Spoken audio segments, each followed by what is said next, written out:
असलामुअलैकुम दोस्तों, पाक पंजाब टीवी दे नाल मैं तुहाडा दोस्त अब्दुल वाहिद। दोस्तों माशाल्लाह अज मैं तुहाडे वास्ते 300 कनाल ये ज़मीन की वीडियो लैके हाज़र होया। इंशाल्लाह उम्मीद है कि दोस्तों दे ये बड़ी पसंद आएगी। ये ज़मीन भरावां दे सामने दोस्तों ज़िला जलम तहसील सुहावा कारपेट रोड तो सिर्फ 100 फुट फासला जी।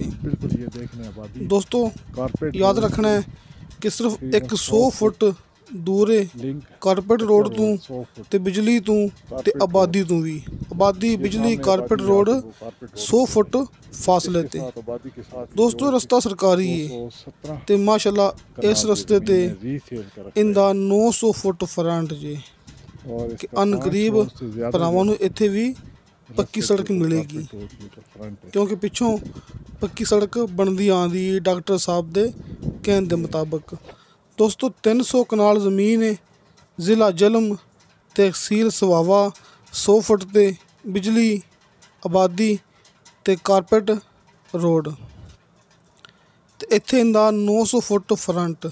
दोस्तों एक मालक के नाँ ते ये ज़मीन है, नीचे 80 फुट तो बाद बिल्कुल शर्तिया ते मिठा पानी है। दोस्तों इंतहाई सस्ती इनकी कीमत है, इनकी डिमांड की है फी कनाल के हिसाब नाल मालिक ने सिर्फ 50,000 रुपया। दोस्तों 50,000 रुपया इनकी डिमांड है, कमी पेशी प्यार मुहब्बत हो जाएगा। रकबा रीसेल आपां नूं 300 कनाल मुकम्मल मिलेगा। दोस्तों नूं सामने स्क्रीन ते डॉक्टर मुनीर ऐवान साहब का कॉल एंड व्हाट्सअप नंबर मिल गया होना है, तुसीं इस नंबर ते राबता कर सकते जी तो मौके ते ज़मीन का विजिट कर सकते जी। तो दोस्तों इंशाअल्लाह ताला बशर्ते ज़िंदगी बा फजले खुदा मिलांगे अगली वीडियो ते। अल्लाह हाफिज़।